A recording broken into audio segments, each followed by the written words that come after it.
Okay, so what I'm going to do is I'm going to quickly show you, very quickly show you how to do a mini photo montage on the computer, just using PowerPoint.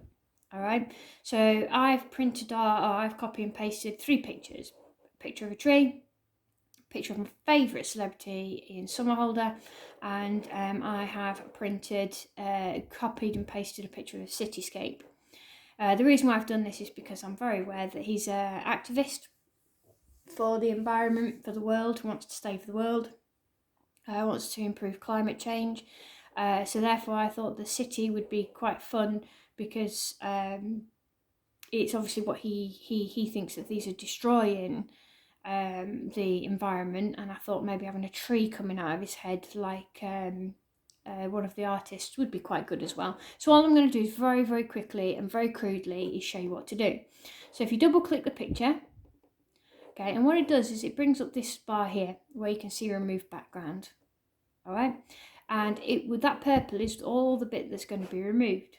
So I will click on there, mark areas to keep, and I just mark them, okay, with my pen. Doesn't matter, it's involving other bits as well. Okay, oops, forgot this tower. Okay, it's easy to forget things. All right, then mark areas to remove.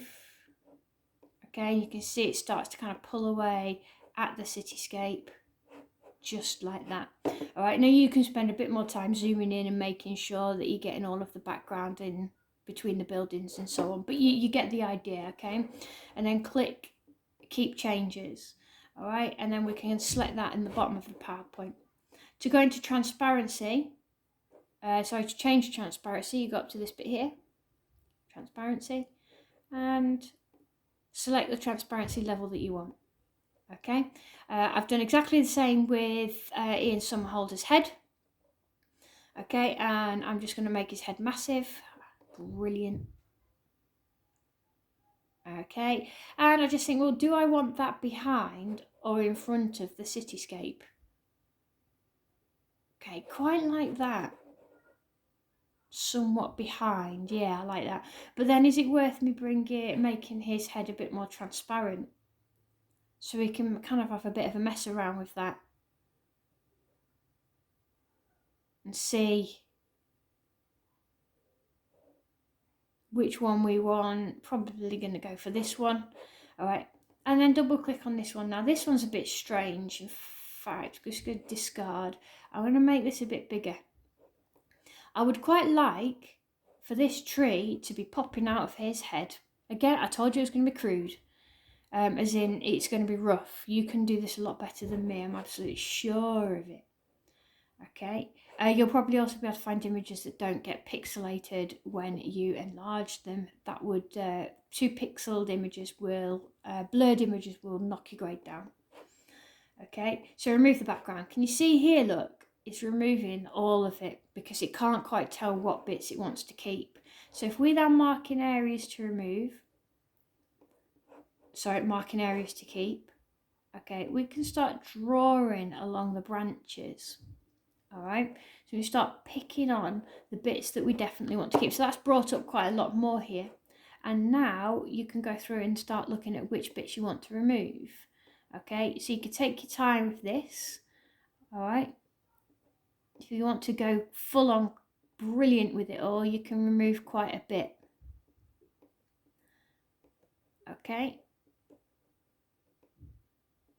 so I'm just going to kind of haphazardly remove bits that I want. Please, as I say, you do this quite a lot more better than I do. Okay, it works. It's a bit slower this way around. Okay. All right. What I would ideally like is that all of the tree trunks of the big thick ones, they're the only things that I want to keep. All right. So just click keep changes. All right, and I then want to try and merge that. See if you can see here, if I'd actually got a bit more patience, I could have cut out quite a lot of that.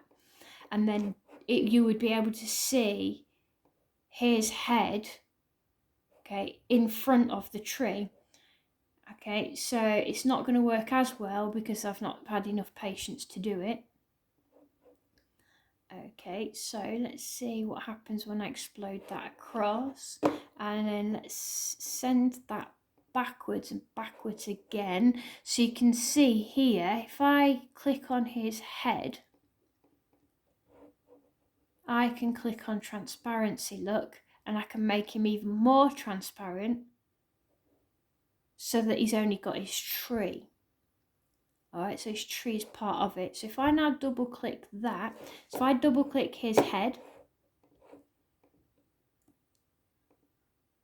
okay, double click the tree, double click his head. Alright, I'm now going to go into group. And now I'm going to go into remove background. I was hoping that that would work with the tree. I think maybe it's just selected. No. Okay, so what we could do there is we can actually crop. In fact, copy that. Let's open a new PowerPoint. That's why it's I've not cropped it into the tree. What I was going to try and do, and I would be able to do if I had a bit of time, was I was going to make sure his head was transparent, and then I was going to crop it so that I could see the tree. All right, in the back, just the tree. So I want the tree to come through as a pattern on his face, and then I would get rid of all of the tree in the background. Okay, so you can see how it actually works quite well. Okay, trying to create these fun photo montages. All right, have a little mess around, try and do a better job than I've done. But that's quite a good way for you to just use the equipment that you've got to hand to try and create a photo montage in the style of one of the artists that we've suggested for you.